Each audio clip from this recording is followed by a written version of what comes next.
Bien, alors nous avons le plaisir d'accueillir aujourd'hui au collège M.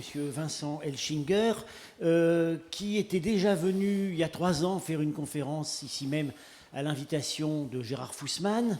Alors, M. Elchinger a donc été formé aux études indiennes à Lausanne, mais depuis 2003, il travaille à l'Académie des sciences de Vienne, où il occupe depuis le début de cette année, enfin il assure depuis le début de cette année les fonctions de directeur de l'Institut pour l'histoire culturelle et intellectuelle de l'Asie. Alors, il est connu par de nombreuses publications et une vaste gamme d'intérêts. Il a travaillé notamment beaucoup sur la littérature polémique du bouddhisme, la littérature de caractère apocalyptique. J'ai appris à l'occasion de ma conversation avec lui qu'il y avait un genre apocalyptique qui avait également fleuri dans ce domaine, ce dont je n'étais pas très au courant, à vrai dire. Par ailleurs, Vincent Elchinger a un champ d'intérêt vers la tibétologie, ce qui est évidemment quelque chose qui éveille beaucoup d'intérêt, évidemment, chez nous ici au collège, puisque nous avions une brillante tradition d'études tibétaines qui était illustrée par Rolf Stein. Il a notamment, M. Elchinger travaille actuellement à la publication de recensions tibétaines de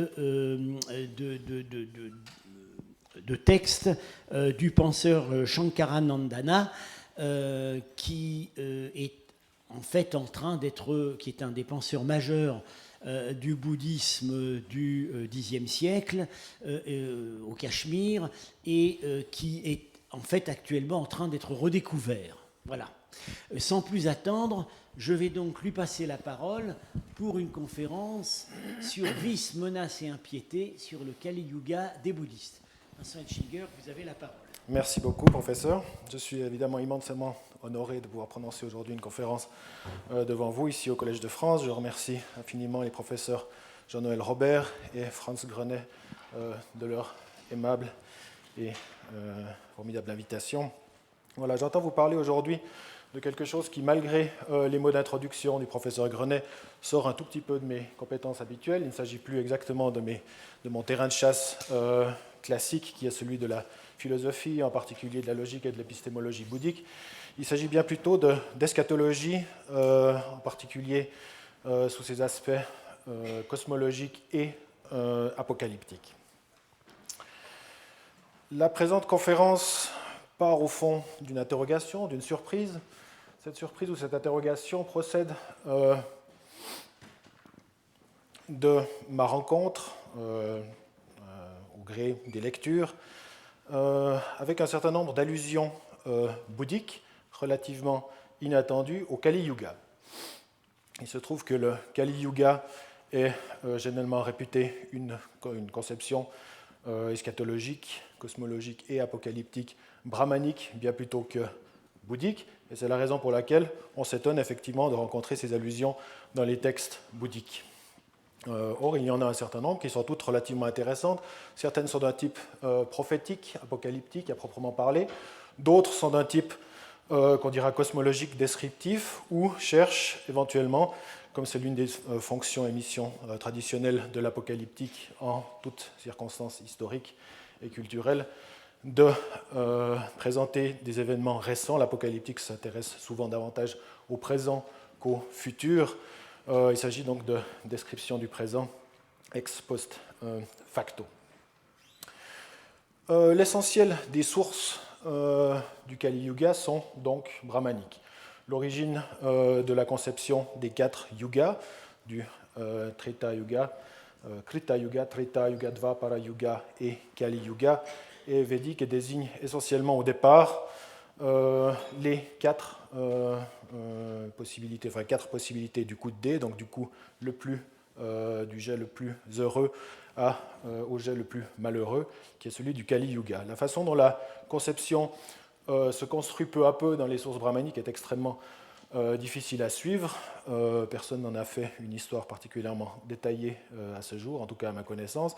Une chose est certaine, on retrouve la conception toute mûre et bien constituée dans deux sources principales. La première est le Manava Dharma Shastra, les fameuses lois de Manu, où la description occupe essentiellement les strophes 81 à 86 du premier livre de Manu, où la description est essentiellement cosmologique. On y voit donc la dégénérescence essentiellement considérée sous l'angle de la morale et du dharma, la dégénérescence progressive de la société humaine, mais également du cosmos. L'autre source principale, ou les autres sources principales, relèvent essentiellement de l'épopée, c'est-à-dire du Mahabharata, et de la section dite Markandeya, c'est-à-dire les livres 3, 186, 188, qui contiennent des descriptions qui sont à la fois cosmologiques, comme celle du Manava Dharma Shastra, mais aussi des descriptions qui sont plus proprement, elles, apocalyptiques, et qui décrivent essentiellement les conditions pitoyables et misérables qui régneront donc durant le Kali Yuga, et en particulier à la fin du Kali Yuga, le fameux Yuganta. Ce sont des sources principales. Concernant les sources bouddhiques elles-mêmes, on trouve probablement du côté d'Ashvagosha, c'est-à-dire au 1er ou au 2e siècle de notre ère, ce qui m'apparaît les premières références explicites et directes au yuga dans la littérature bouddhique. En fait, Ashvagosha ne reflète pas la conception complète, c'est-à-dire qu'il se réfère au Krita Yuga, à l'âge d'or, comme on a l'habitude de s'y référer, mais aussi au Kali Yuga, de même aussi qu'au Yuganta, à la fin du Yuga, mais on ne voit pas que Ashvagosha connaisse la conception quadripartite type et classique. Une chose est intéressante dans les littératures, disons essentiellement brahmaniques, sur les yugas et en particulier sur le Kali Yuga, c'est que les dimensions cosmologiques et apocalyptiques se superposent. C'est-à-dire que c'est une seule et même conception, celle des 4 yugas, qui sert à la fois de description du temps, de l'évolution de la société humaine, du cosmos, de sa dégénérescence, et de description des événements derniers, de la condition, encore une fois, pitoyable et misérable qui régneront dans les temps derniers. La chose n'est pas vraie du bouddhisme. Pour des raisons qui restent à établir, en fait, le bouddhisme opère ou a opéré le plus souvent un départ relativement clair entre ce qui ressortit à proprement parler de la cosmologie et ce qui ressortit de l'apocalyptique. Alors, c'est l'une des raisons de ma surprise, de mon interrogation, et donc de la présente conférence,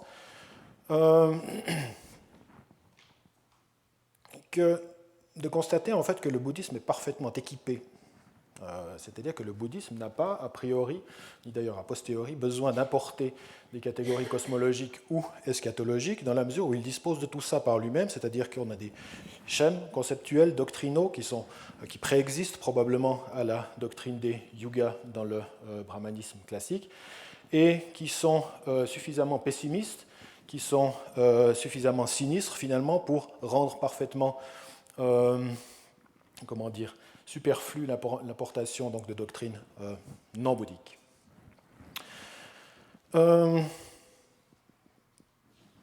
La conception la plus répandue est celle, conception donc, de l'eschatologie sous son angle cosmologique, est celle des kalpas, en particulier du grand kalpa, du mahakalpa et des antarakalpas, des petits kalpa, et en particulier des 5 kashaya, c'est-à-dire dégénérescence, dégradation, corruption, pourquoi pas même corrosion, on verra, qui sont censés régner durant certaines des périodes qui closent les différents kalpas ou antarakalpas. Donc l'idée principale, en fait, c'est que on a un mahakalpa qui se compose de 4 éléments principaux.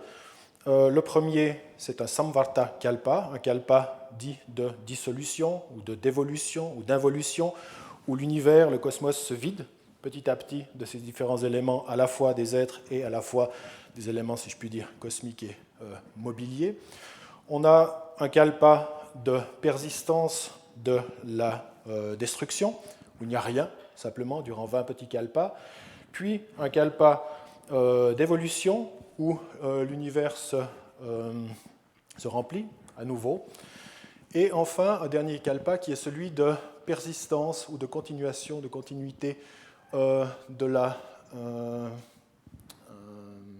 l'évolution. Et c'est celui-ci qui nous intéresse en particulier, dès lors qu'il est question non pas seulement de cosmologie, mais également d'apocalyptique. Donc en fait, il se trouve qu'au début du premier petit kalpa, la vie ou la durée de vie, l'espérance de vie des êtres humains en particulier, décroît d'infini, qu'elle est au départ, à 10 ans. Et ensuite, il en va ainsi durant tous les petits kalpas successifs. Et en particulier, comme on va le voir, les Bouddhas n'apparaissent que dans les périodes de dégénérescence, de décroissance. Pour quelles raisons exactes ? D'abord parce que durant les périodes de croissance, les êtres qui ont des durées de vie qui sont telles qu'en fait ils ne ressentent pas ou ils n'ont pas de sensibilité à la douleur, ne sont donc pas émus ou ébranlés par la prédication ou par l'enseignement de la douleur qui fait le propre de l'enseignement bouddhique. Du coup, les Bouddhas ne s'y présentent pas, n'y interviennent pas. De même, les Bouddhas n'interviennent-ils pas dans les périodes durant lesquelles la durée de vie des humains est en moyenne entre 100 et 10 ans. Pourquoi ? Parce que les conditions de vie durant ces périodes-là sont telles que les humains ne sont pas sensibles non plus, ne développent aucune sensibilité à l'enseignement bouddhique, leur douleur étant excessive. C'est en particulier ce qui nous intéresse ici. Du coup, 5 caractéristiques principales caractérisent donc cette période de 100 à 10 ans, désignées comme Kashaya. Alors, Kashaya donc s'entend d'une corrosion, d'une dégradation, d'une dégénérescence ou d'une corruption. Vasubandhu, lorsqu'il est appelé à interpréter le terme, dit Kittabu Tattvat Kashaya Uchyante. Les Kashayas sont ainsi nommés parce qu'elles ressemblent à la rouille ou parce qu'elles sont jaune-rouge, jaune-rougeâtre, qui est également évidemment la couleur de la rouille. Donc en fait, par Kashaya, on entend peut-être en priorité une forme de corrosion. Cette corrosion, cette dégradation touche d'abord la durée de vie, Ayu, c'est-à-dire que les êtres vivants n'ont plus de durée de vie qu'entre 100 et 10 ans. Elle touche les êtres vivants, sattva, en particulier leur moralité, leur éthique, leur moralité, leur comportement, les structures de leur comportement. Elle touche les kleshas, les souillures, defilements, les souillures, c'est-à-dire qu'en particulier la haine, l'hostilité, le désir, la concupiscence, mais aussi l'hébétude, l'erreur croissent et caractérisent essentiellement les êtres durant cette période. Les vues fausses, les drishti, et enfin le kalpa lui-même, la période cosmique elle-même, qui est généralement ravagée par 3 fléaux principaux, ainsi que nous l'apprennent les textes dogmatiques bouddhiques. L'un de ces fléaux, c'est la guerre, ce sont les armes, qui peuvent durer 7 ans, 7 mois et 7 jours.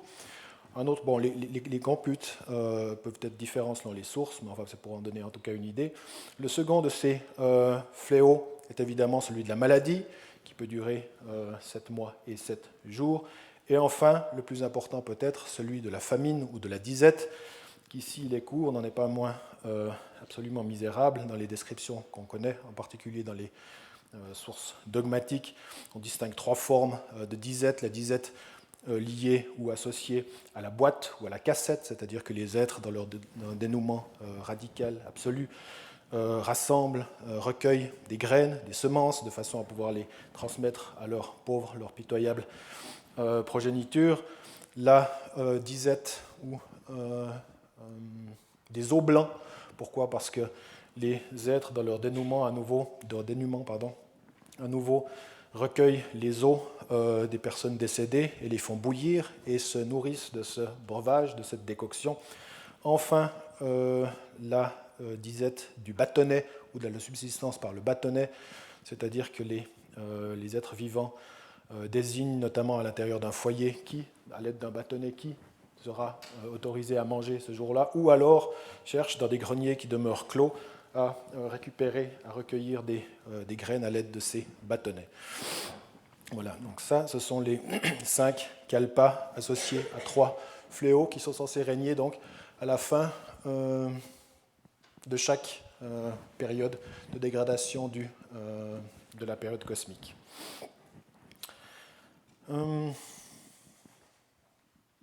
Encore une fois, cette idée est suffisamment sordide, probablement, suffisamment pessimiste pour rendre, encore une fois, dirais-je, peu nécessaire l'importation de catégories brahmaniques. Et effectivement, ces notions, notamment les 5 kashayas, ont eu une grande postérité et se retrouvent dans un nombre très considérable de sources apocalyptiques bouddhiques.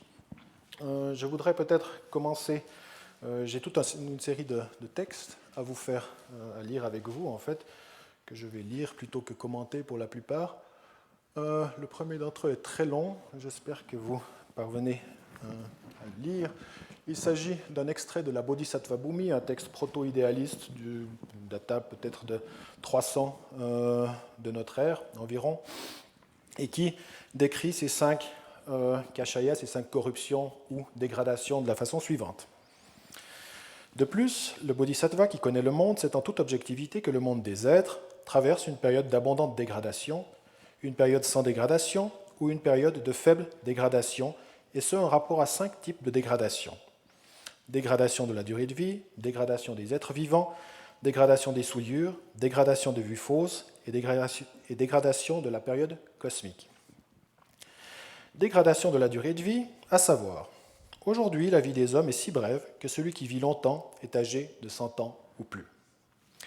Dégradation des êtres vivants, à savoir, aujourd'hui pour la plupart, les êtres vivants n'honorent ni mère, ni père, ni ascète, ni brahman, ni chef ou aîné de famille. Ils ne font ni le bien d'autrui, ni leur devoir. Ils ne ressentent la crainte du blâme, ni dans ce monde, ni dans l'autre. Ils n'offrent pas de dons et ne produisent pas de mérite. Ils ne jeûnent pas et n'agissent pas selon la moralité. Dégradation des souillures, à savoir, aujourd'hui pour l'essentiel, des désirs impies, de viles convoitises et de multiples dharmas mauvais et inauspicieux font leur apparition, parmi lesquels prise de l'épée pour combattre, ou du bâton pour punir, querelles, conflits, discordes, disputes, fraudes, duperies, malhonnêteté, mensonges et fausses lois. Dégradation des vues fausses, à savoir, aujourd'hui apparaissent de multiples contrefaçons de la bonne loi, lesquelles conduisent au déclin de la bonne loi, à la disparition de la bonne loi, et présupposent le jugement que telle loi fausse est bénéfique. Dégradation de la période cosmique, enfin, à savoir, aujourd'hui l'on observe les nombreuses disettes qui surviennent durant ou à l'approche d'un intervalle de disettes, on observe les nombreuses maladies qui surviennent durant un intervalle de maladies, on observe les nombreux meurtres à main armée qui surviennent durant ou à l'approche d'un intervalle de surarmement. Il n'en était toutefois pas ainsi jadis. Voilà. C'est un des textes, l'un parmi les nombreux textes qu'on peut citer concernant ces 5 dégradations, 5 corruptions qui apparaissent donc et qui caractérisent la fin d'une période cosmique. Cette conception, en fait, se retrouve dans l'intégralité du monde bouddhique et a imprégné, au fond, tout l'imaginaire historique et apocalyptique du bouddhisme. J'imagine que le professeur Robert pourra nous dire beaucoup sur le Japon. J'ai choisi ici, simplement, encore une fois, au gré des lectures, un texte, il faut me pardonner de le donner en anglais, simplement au gré de mes lectures, un texte qui concerne le 13e Dalai Lama, qui, dans un texte auquel on se réfère généralement comme son testament et qui a été écrit en 1933, vise en particulier, au départ en tout cas, dans la première partie du texte, les événements tels qu'on les connaît depuis le milieu des années 20 en Mongolie, c'est-à-dire avec une forte immixtion soviétique dans la jeune République populaire mongole et qui est une politique évidemment très profondément anti-bouddhique qui choquait fortement le 13e Dalai Lama, Thupten Gyatso, qui a donc vécu entre 1876 et 1933. Je me permets de le citer en anglais. Nowadays, the manifestations of the 5 kinds of degeneration are manifest everywhere. Worst of all is the red ideology, which is becoming more and more rampant. It has caused the search for the rebirth of Jensun Dampa to be banned, the property of the monasteries to be looted, and the monks to be forced into the army. Buddhism has been destroyed so completely that not even the name remains. Fin de citation. Et le texte se poursuit concernant le Tibet lui-même. Évidemment, il est visionnaire et évidemment, certaines des choses qu'il y décrit se sont bien malheureusement produites par la suite. Mais enfin, le texte utilise encore toute une série de catégories empruntées directement à l'apocalyptique et à l'eschatologie bouddhique traditionnelle. If we are not able to protect our own country, then everyone who supports the Buddha's teachings, whether they be commoners or nobility, and the Dalai Lama and Panchen Lama in particular, will be wiped out so completely that not even their names will remain.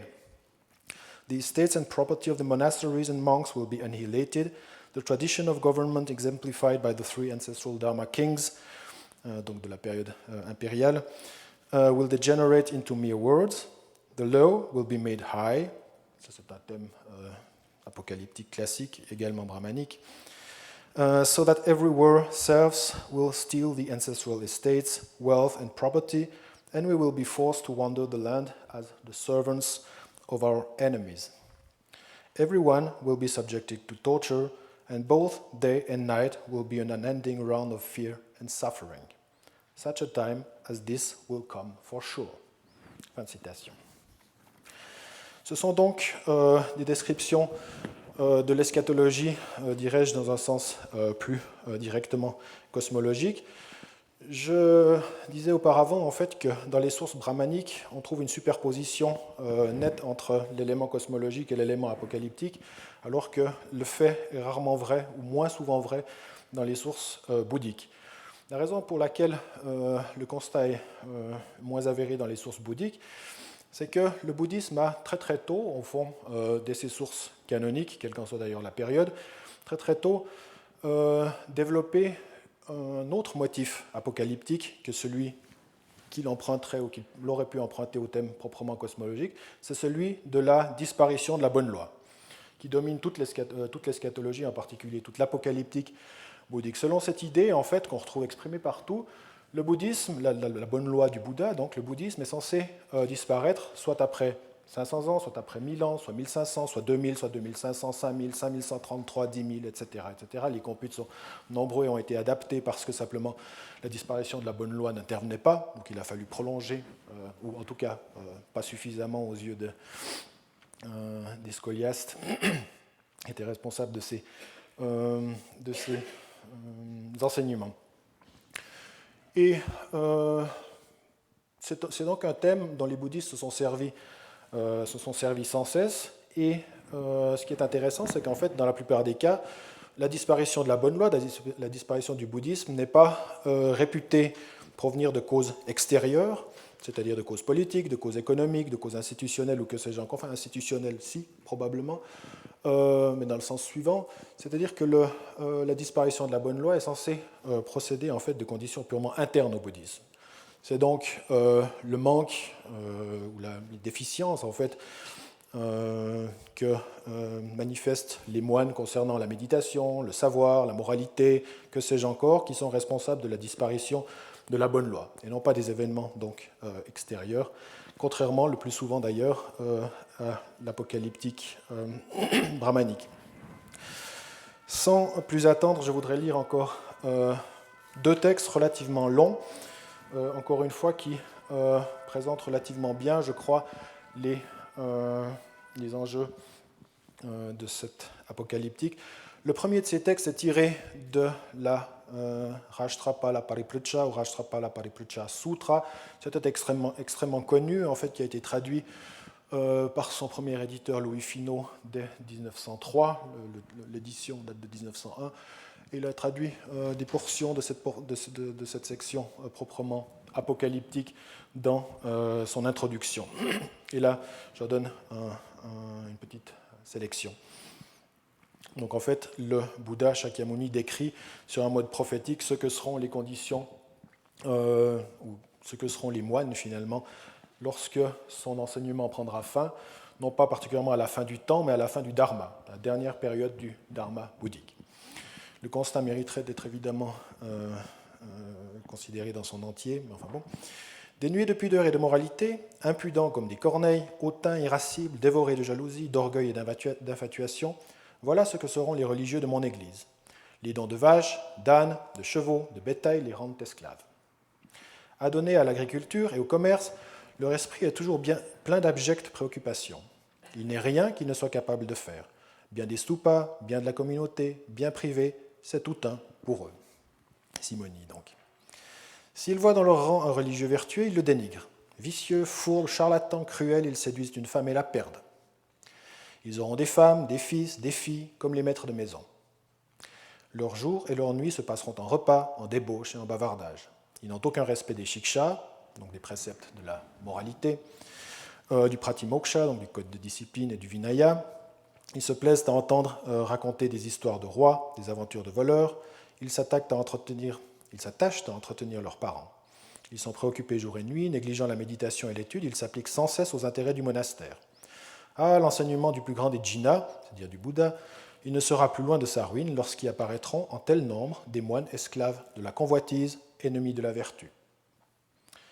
Et ceux-là seront, à l'époque dernière, un objet de dérision qui, appliqué à la morale et à la vertu, habiteront les forêts, loin des villages et des villes.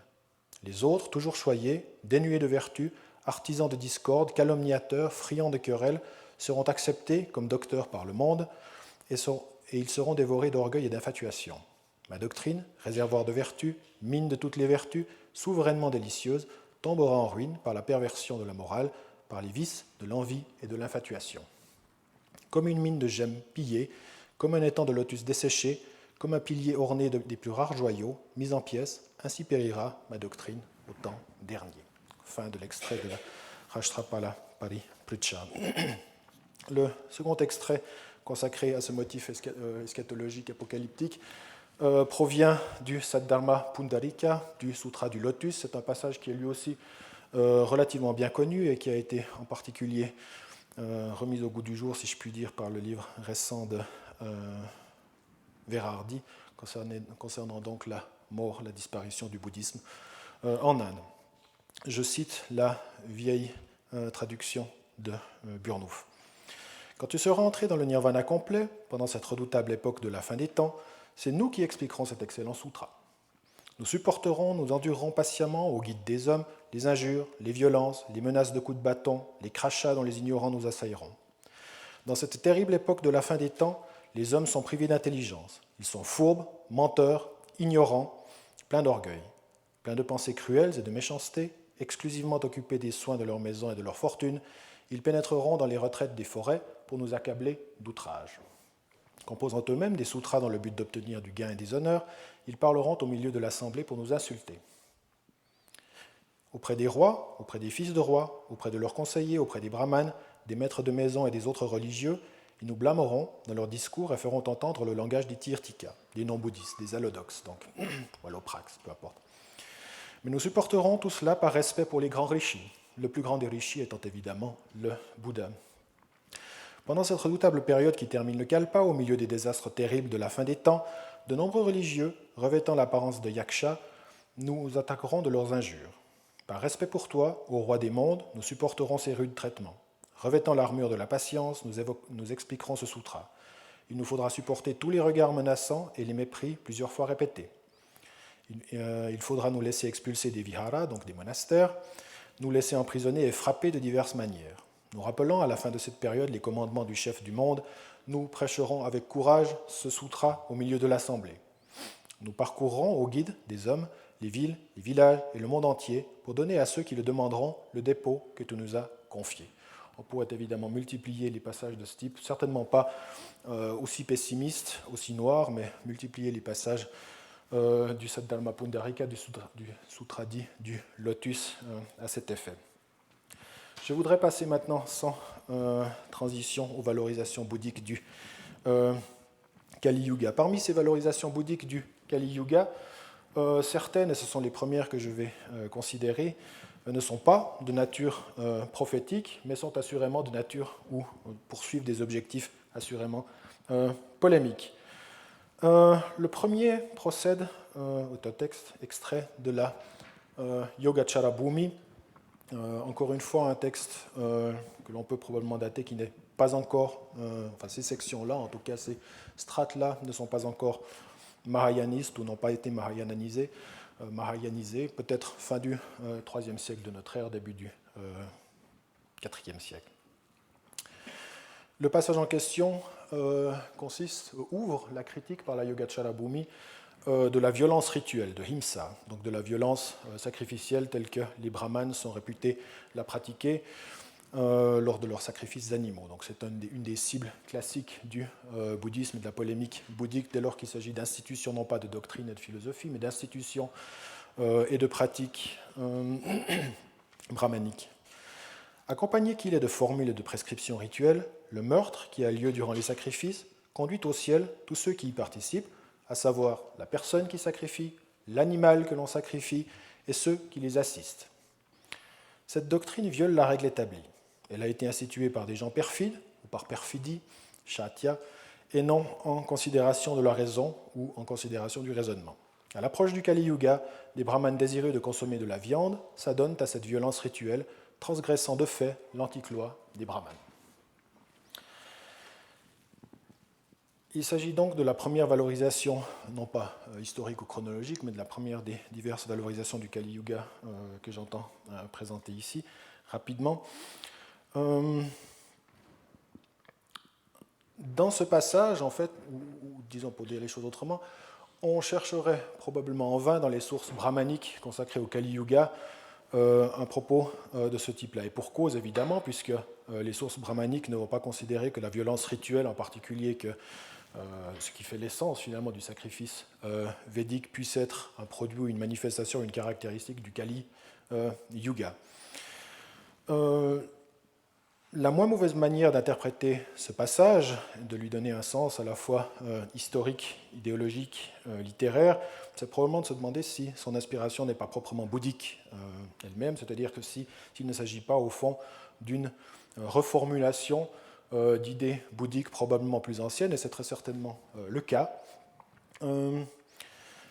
Le motif se retrouve en fait dans une série de textes, dans un texte en particulier du Sutta Nipata, un texte donc, qui n'a été préservé comme tel que dans sa version Pali, et qui est un recueil donc versifié, extrêmement vénérable, qui porte sur des sujets divers, en particulier, bon, on trouve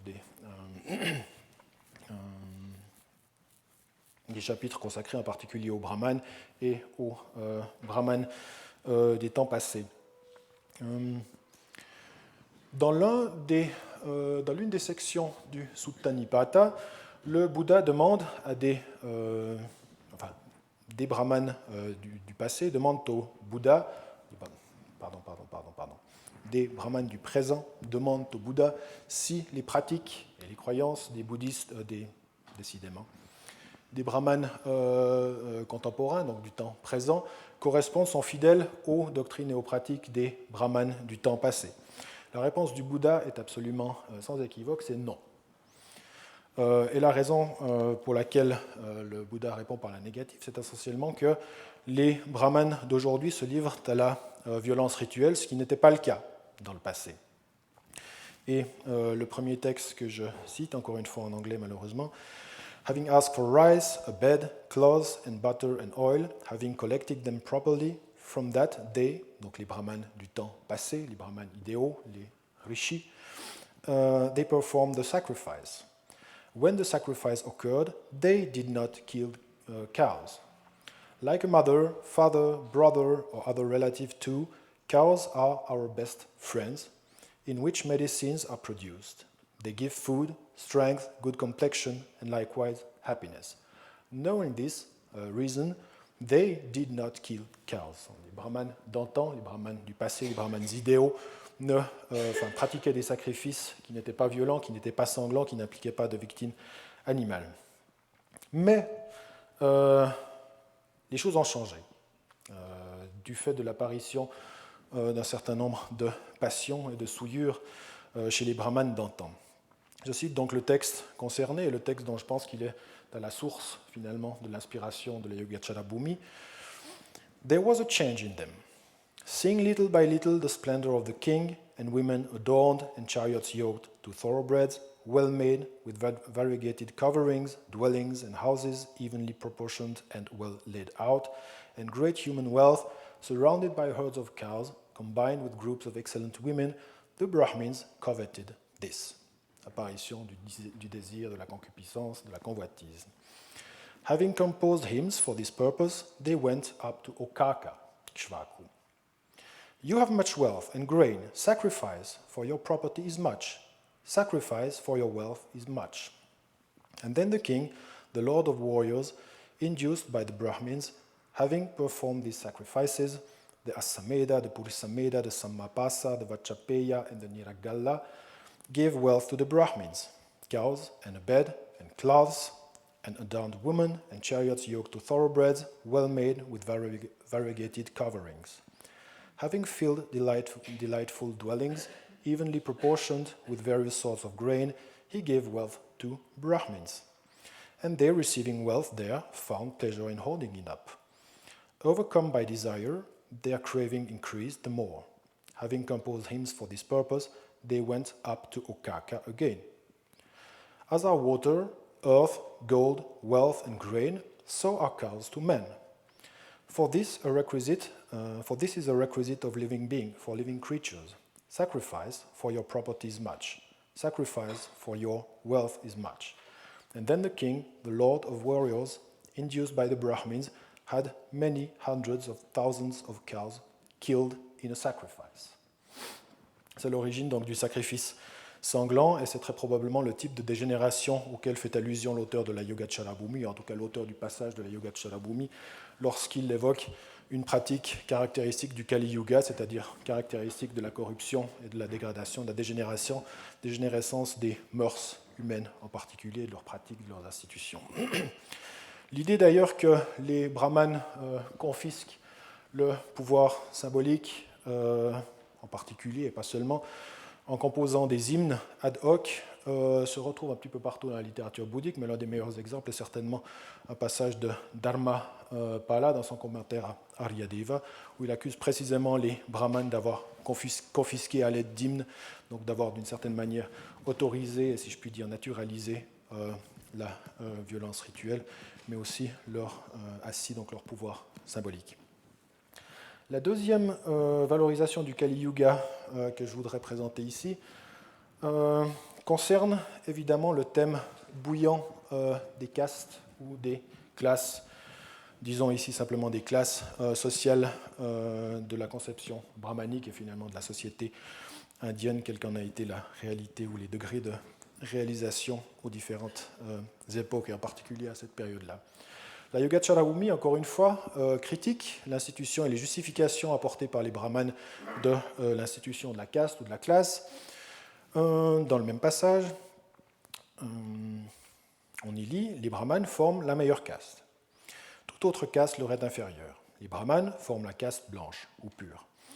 Toute autre caste est noire ou impure. Les brahmanes sont purs, se purifient, non ceux qui ne sont pas brahmanes.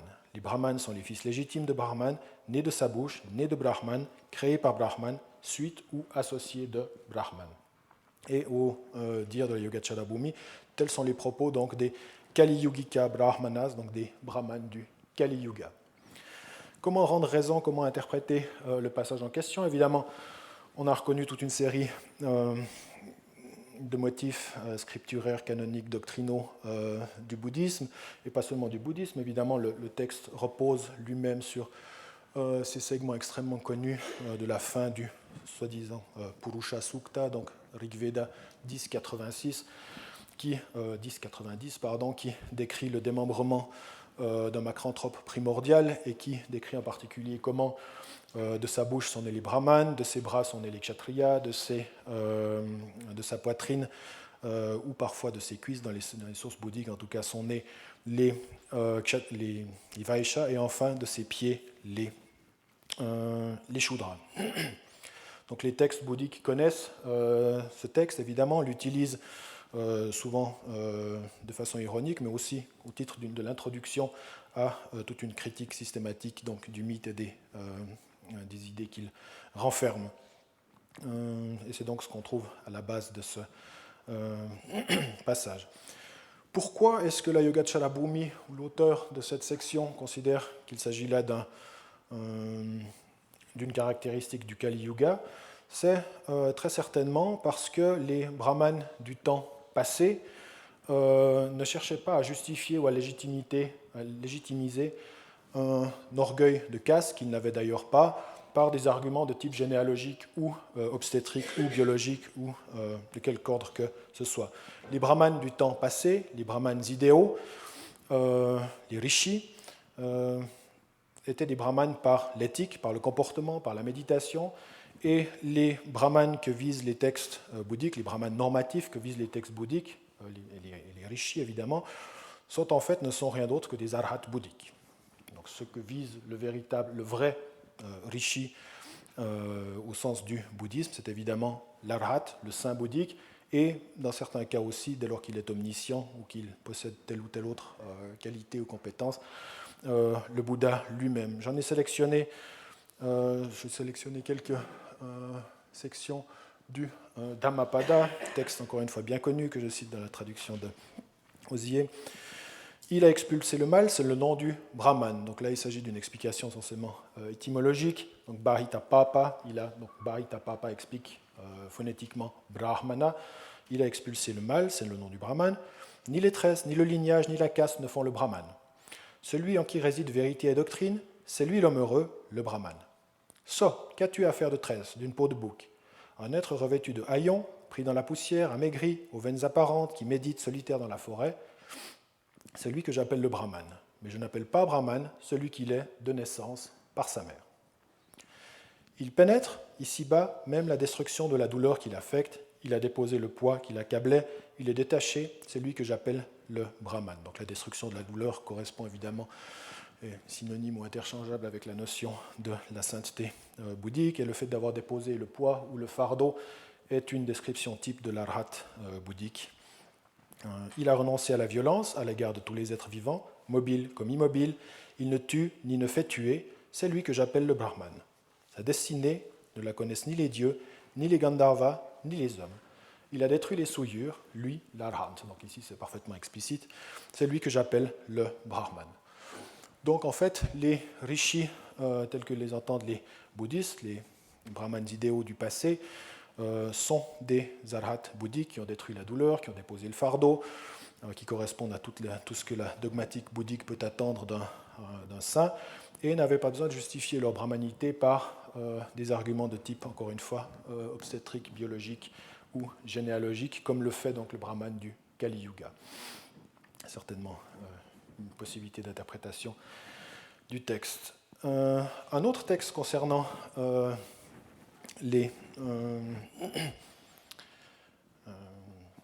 donc la valorisation du Kali Yuga en milieu bouddhique concerne, et la chose est tout à fait surprenante au fond parce qu'elle n'appartient pas au cible traditionnel du bouddhisme, concerne l'Arthashastra, donc parfaitement inattendu, donc la science ou la discipline ou le traité, disons, de politique de l'Inde ancienne, dont on connaît en fait un exemplaire en particulier qui est celui de Kautilya ou Kautalya.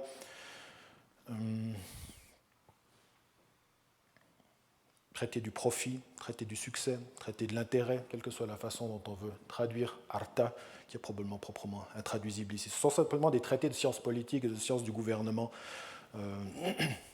indien ancien. Et c'est ce que vise un passage d'un texte dont vous avez le titre ici, Bodhisattva Gochara Upaya Vishaya Vikurvana Nirdesha Sutra, je ne vais pas le répéter deux fois,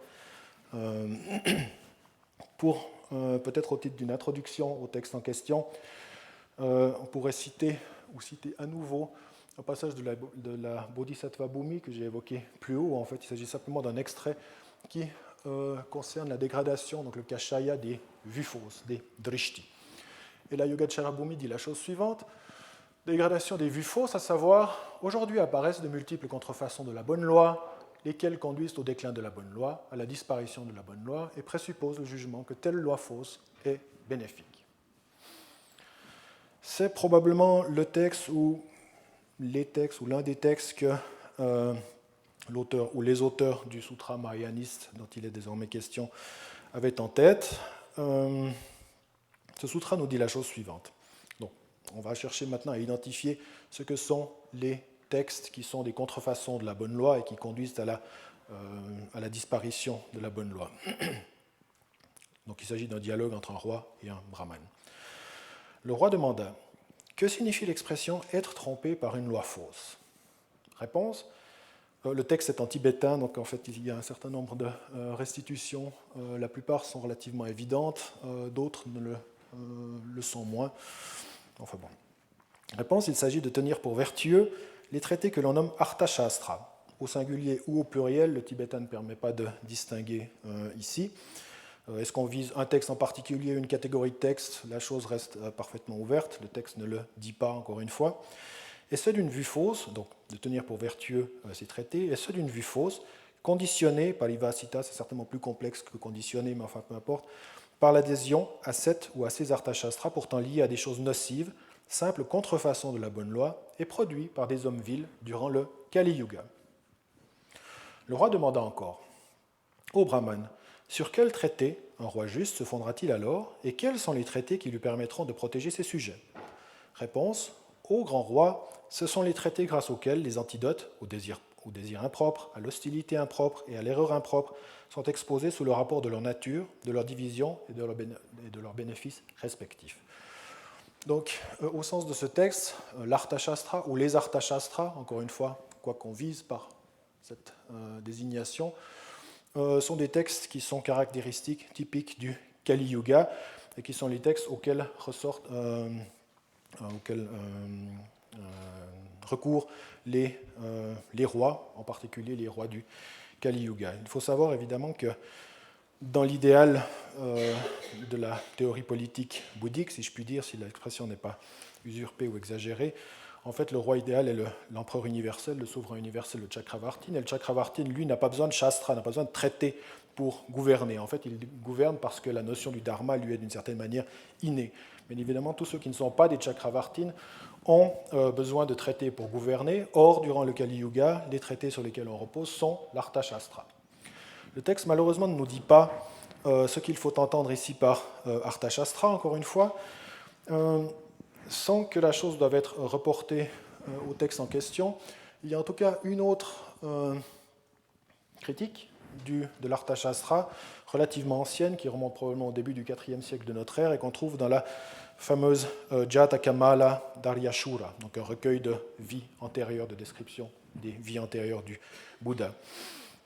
Et dans le chapitre 23, qui est un chapitre à d'innombrables égards très intéressant, notamment dans l'interaction des bouddhistes avec les non-bouddhistes, on trouve encore une fois un dialogue entre un roi et ses ministres. Ces ministres cherchent à le convaincre de ne pas embrasser le bouddhisme. Si je puis dire, il s'agit d'une vie antérieure du Bouddha, du coup il ne s'agit pas à proprement parler de bouddhisme, mais enfin de la doctrine que lui prêche le bodhisattva, et l'engage ou cherche à le persuader de ce que, par exemple, le fatalisme ou l'annihilationnisme, ou que ce soit encore toute une série de doctrines, valent mieux.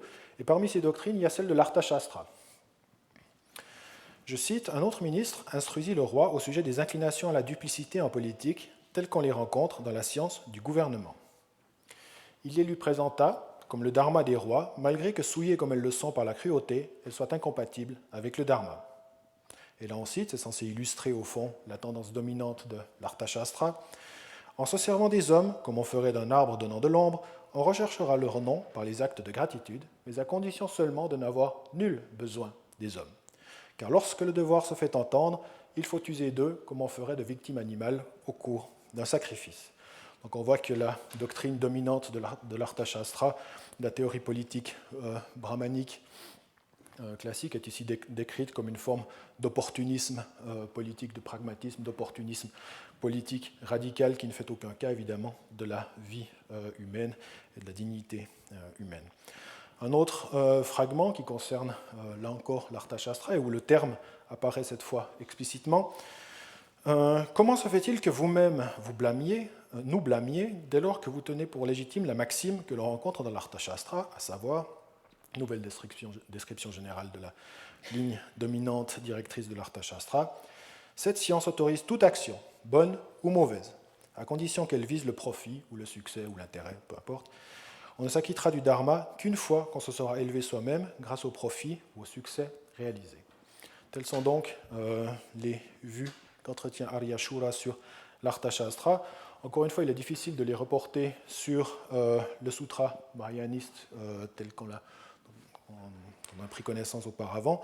Mais enfin, probablement que ce type d'idée, ce type de représentation pouvait être aisément associé au Kali Yuga. Que le texte que vise en fait Aryashura est bien l'Arthashastra tel que nous le connaissons, ou extrêmement proche de l'Arthashastra tel que nous le connaissons, se laisse probablement déduire du fait que le texte utilise le mot Kautilya lui-même. C'est le terme que j'ai traduit ici, faute de mieux, par duplicité. Au sujet des inclinations à la duplicité en politique telles qu'on les rencontre. Je crois que Louis Renaud, quelque part, traduisait Kautilya, le nom en fait, de l'auteur supposé du texte, par le retors. Or, mon pauvre français est incapable de former un abstrait sur retors. Retorsion ne fonctionne pas, rétorsion est déjà utilisée. Duplicité m'a paru convenable, peut-être que vous avez mieux à proposer, mais enfin bon, je crois que ça capte l'essentiel de la notion. Donc, le fait d'être retors, de faire œuvre de duplicité, de tromperie, de duperie, etc. Deux petites choses encore. On a vu jusque-là des valorisations du Bodhisattva, du Kali Yuga, d'un ordre non prophétique mais polémique, qui visait donc des institutions ou des pratiques ou des légitimations, des justifications de pratiques non bouddhiques, essentiellement brahmaniques. On a encore un certain nombre de valorisations du Kali Yuga qui sont, elles, plus proprement prophétiques, plus directement apocalyptiques, et qui ne sont généralement pas moins polémiques, encore que leurs cibles sont moins évidentes. L'une provient du fameux Lankavatara Sutra, un sutra du grand véhicule qui a été traduit en chinois de façon successive, mais dont la version, le texte que nous lisons là fait partie du soi-disant Sagataka, qui est donc un appendice versifié au Lankavatara Sutra, et dont la traduction n'apparaît pas en chinois au IVe siècle, mais dans une nouvelle traduction de 443. Donc, ces stances ont été traduites elles aussi, et on y trouve la chose suivante. C'est un texte qui est fascinant à plusieurs égards, dans la mesure où, à ma connaissance, il n'y a pas de parallèle dans la littérature bouddhique, à ma connaissance seulement, bouddhique indienne, s'entend. Il s'agit en fait d'une tentative remarquablement intéressante d'intégrer au fond des faits d'histoire politique, d'histoire littéraire, d'histoire philosophique, doctrinale, religieuse, à une trame, à un cadre qu'on dira cosmologique et en particulier eschatologique. Après que j'aurai disparu, des gens viendront tels que Vyasa, Kanada, Rishabha et Kapila. Donc Vyasa, évidemment, la question est toujours ouverte, à qui fait-on référence ici? Est-ce l'auteur du Mahabharata, l'auteur supposé du Mahabharata ou du yoga, ou des deux, peu importe. Kanada, fondateur du Vaisheshika. Rishabha, personnalité du jainisme, et Kapila, fondateur supposé, prophète du Sankhya. 100 ans après ma disparition, il y aura Vyasa et le Mahabharata, les Pandava et les Kaurava, donc les deux familles antagonistes, rivales, Rama, puis Krishna. Viendront les Maurya, les Nanda et les Gupta, et ensuite les barbares, les plus vils des souverains. Intéressant de noter que les Maurya et les Nanda sont inversés, donc les Nanda précèdent chronologiquement les Maurya, et ensuite les barbares, donc les Mlecha, les plus vils des souverains.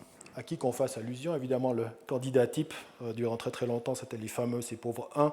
Aujourd'hui, la théorie ne tient plus. Donc, qui sont les barbares? On ne sait pas, des barbares, quels qu'ils soient.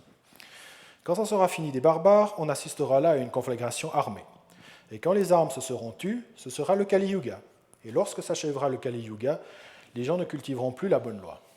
Passé des événements tels que ceux-ci, le monde se met à tourner sur lui-même comme une roue, et la sphère du désir, le Kamadhatu, est détruite sous l'action conjointe du feu et du soleil.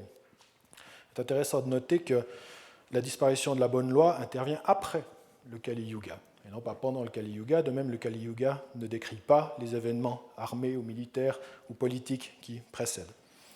Bon, je n'ai rien de plus à dire sur le texte en question.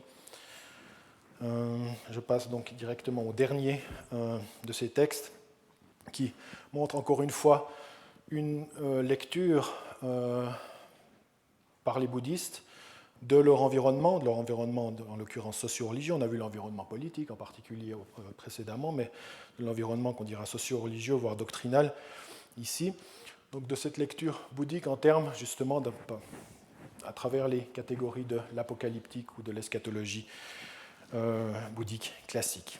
Ici, il s'agit en fait d'une façon bouddhique de décrire en fait la présence, la concurrence et la compétition extrêmement virulente que fait au bouddhisme le shivaïsme.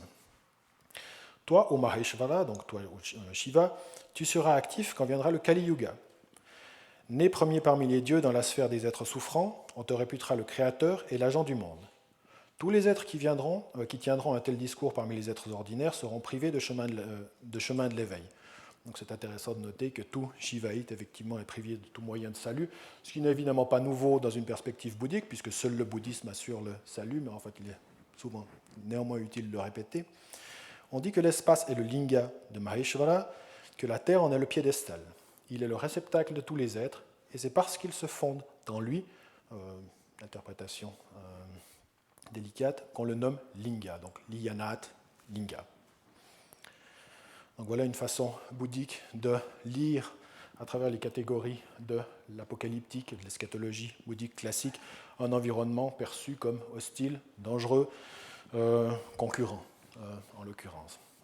La dernière chose que je voudrais encore examiner aujourd'hui, et qui, je le promets, ne prendra pas trop de temps, c'est un thème bouddhologique. La question se pose en effet, elle se pose depuis l'origine, de savoir si les Bouddhas interviennent durant les périodes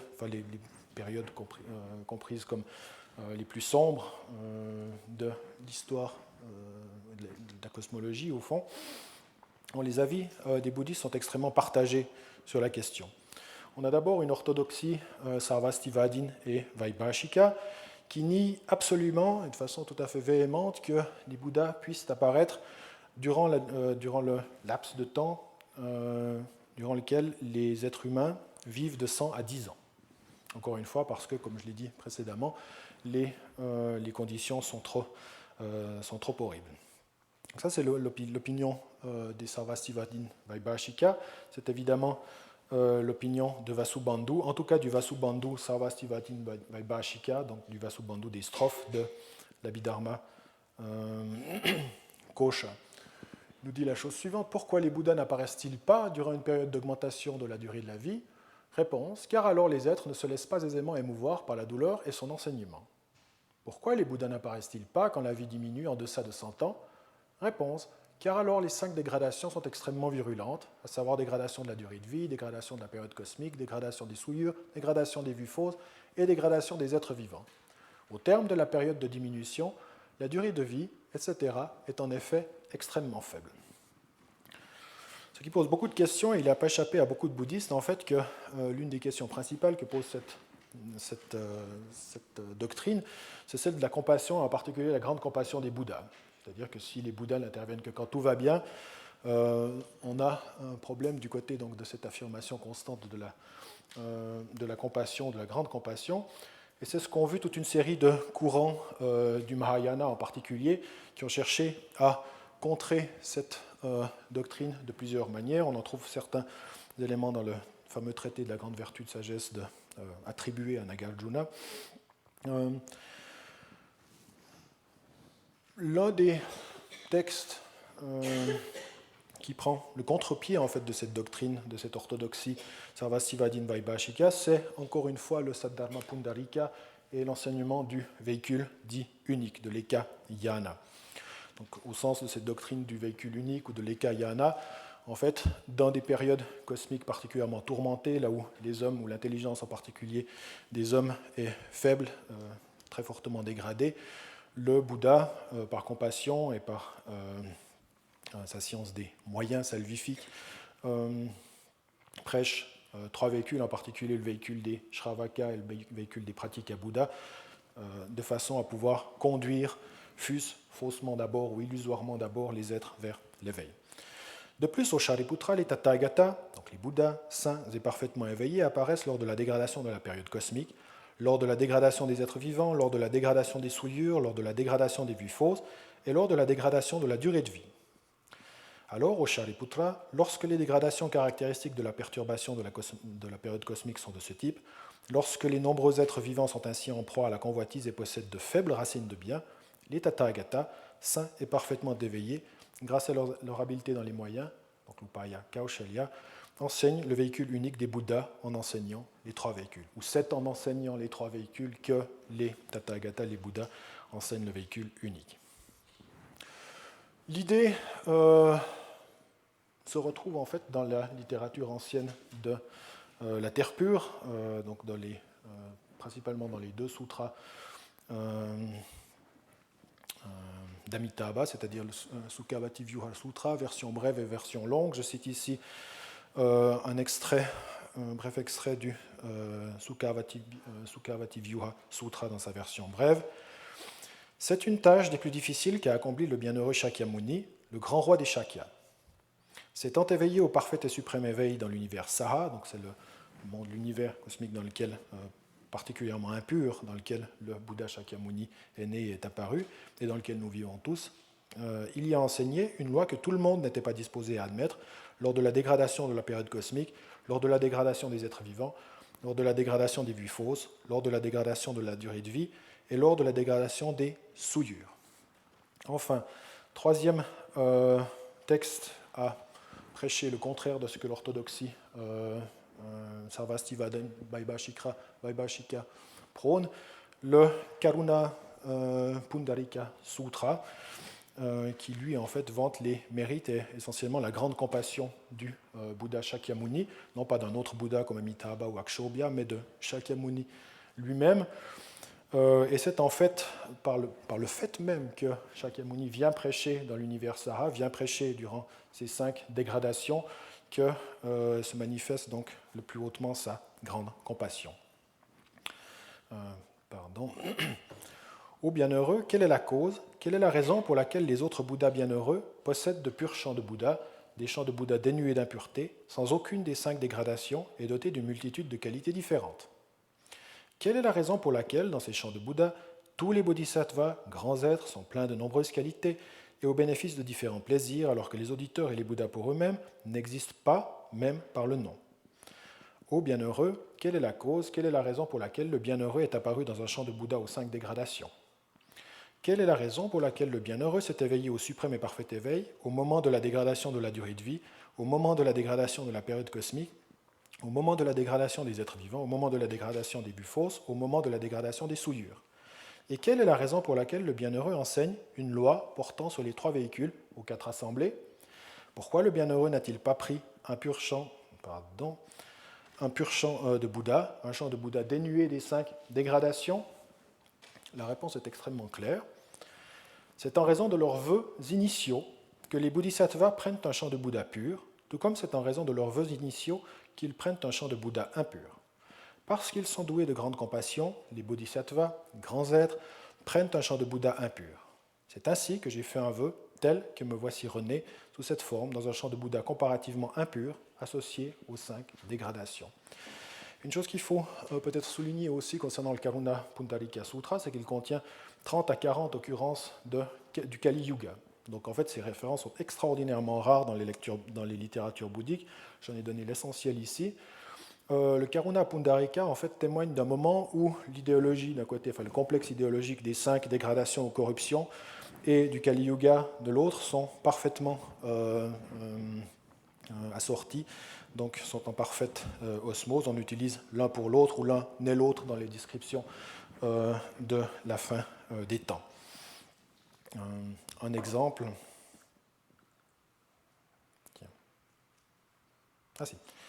Si, ô vénérable, ou bienheureux, cette mienne attente pouvait être réalisée, et si je pouvais en conséquence m'éveiller au suprême et parfait éveil dans le futur, durant l'éon fortuné, lorsque survienne la dégradation des vices et le Kali Yuga, avec leurs intenses souillures, dans un monde atteint de cécité, dans un monde privé de guide, dans un monde abandonné à l'addiction et aux vues fausses et à l'obscurité, etc., etc. Le texte continue, mais là on trouve effectivement une juxtaposition, une interchangeabilité, si je puis dire, en fait, du vocabulaire des Kashaya, des 5 Kashaya et du Kali Yuga. Vasubandhu critique la possibilité que des Bouddhas puissent apparaître à la fin d'une période cosmique lorsque l'âge moyen est de 100 à 10 ans, de façon relativement surprenante et sans que, personnellement, en tout cas, je puisse m'expliquer la raison du fait. Vasubandhu est prêt à accepter l'apparition des Bouddhas durant le Kali Yuga. Je cite, il y eut naguère un Bouddha parfaitement éveillé, répondant lui aussi au nom de Shakyamuni, et auprès duquel le bienheureux, encore à l'état de bodhisattva, prit son vœu initial en disant « Puissais-je devenir un Bouddha exactement de ce type ?» Tout comme le nôtre, il naquit également durant le Kali Yuga, et tout comme le très noble, le Bouddha Shakyamuni, son enseignement dura 1000 ans. Et le même type d'hésitation se retrouve dans le Lankavatara Sutra, où la strophe 794 nous dit les âges du monde sont au nombre de 4, Krita Yuga, Treta Yuga, Dvapara Yuga et Kali Yuga. Moi-même et d'autres, Bouddhas sommes apparus durant le Krita Yuga, tandis que le lion des Shakya apparaîtra durant le Kali Yuga. Et 10 strophes plus loin, on trouve la déclaration suivante. Les Bouddhas protecteurs du monde n'apparaissent ni durant le Dvapara Yuga, ni durant le Treta Yuga, et non plus ultérieurement dans le Kali Yuga. Ils ne s'éveillent, en effet, au suprême et parfait éveil que durant le Krita Yuga, ce qui ressemble fortement à une contradiction. Voilà, j'en ai terminé. Merci de votre patience. Merci d'être venu assister à cette conférence. Merci beaucoup.